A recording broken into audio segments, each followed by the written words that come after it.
الحمد للہ رب العالمین والصلاة والسلام علی سید الانبیاء والمرسلین اما بعد۔ محترم ناظرین و سامعین، آج میں انتہائی سبق آموز واقعہ لے کر حاضر ہوا ہوں۔ وہ واقعہ یہ ہے کہ ایک باحجاب خاتون میٹرو میں سوار ہوئی۔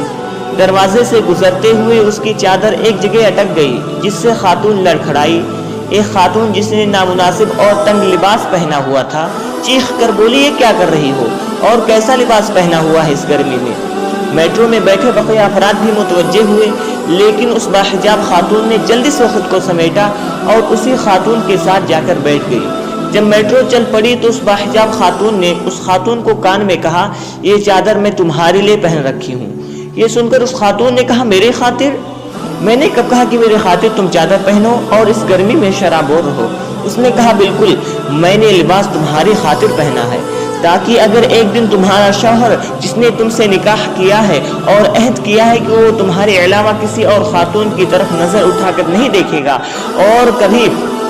تم سے بے وفائی نہیں کرے گا، اور آپ کا شوہر میری طرف متوجہ نہ ہو، کبھی میرے حسن کی طرف مائل ہو کر اس کا دل تم سے اچاٹ نہ ہو، اس کی توجہ فقط تمہاری ذات تک محدود رہے اور تمہاری ازدواجی زندگی خراب نہ ہو، اس لیے میں نے اپنے اوپر سختی کر کے تمہارے گھر کو محفوظ کیا ہوا ہے۔ میں گرمی کی شدت میں بھی اپنے جسم کی نمائش نہیں کرتی تاکہ کوئی مرد اپنے گھر کی خواتین سے خیانت نہ کرے، اور یہ مت بھولو میں بھی تمہاری طرح ایک عورت ہوں، میرا بھی دل کرتا ہے کہ لوگ میری تعریف کریں، اور جب تک میں نظروں سے اوجھل نہ ہو جاؤں لوگ میرے حسن کی مدح کریں،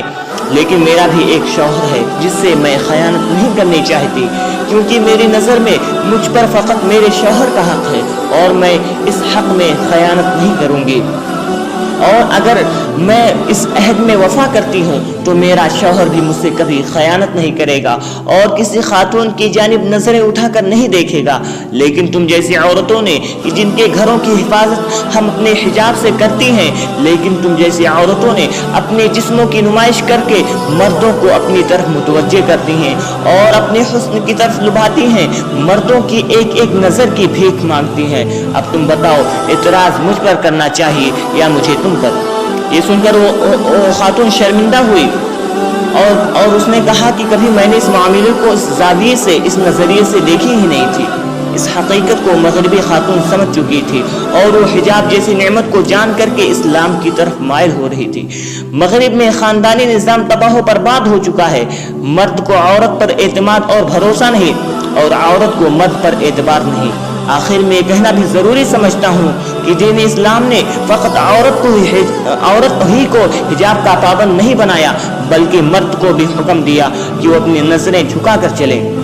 اور یہاں تک کہ قرآن مجید میں اللہ تعالیٰ نے نگاہوں کو نیچے رکھنے کے لیے پہلے مرد کو حکم دیا اور بعد میں عورت کو۔ آخر میں اللہ رب العالمین سے دعا ہے کہ اللہ رب العالمین ہماری ماں اور بہنوں کو پردے کی، حجاب کی اہمیت کو سمجھنے اور ہمیشہ با حجاب با پردہ رہنے کی توفیق عطا فرما، اور ہم تمام بھائیوں کو اپنی نظریں جھکا کر چلنے کی توفیق عطا فرما، آمین۔ اور محترم ناظرین، میری آپ لوگوں سے گزارش ہے کہ آپ اس ویڈیو کو اپنے بھائیوں، اپنے بہنوں تک بھی پہنچائیں، اپنے بھائیوں اور بہنوں کو بھی شیئر کریں۔ عین ممکن ہے کہ آپ کے شیئر سے کسی کی اصلاح ہو جائے اور آپ بھی ثواب کے حقدار بنیں، اور میرے اس چینل کو سبسکرائب کریں اور بغل میں موجود بیل آئیکن کو دبانا نہ بھولیں تاکہ ہماری ہر ویڈیو کی نوٹیفیکیشن آپ تک بر وقت پہنچتی رہے۔ فجزاکم اللہ خیرا واحسن الجزاء، والسلام علیکم ورحمۃ اللہ وبرکاتہ۔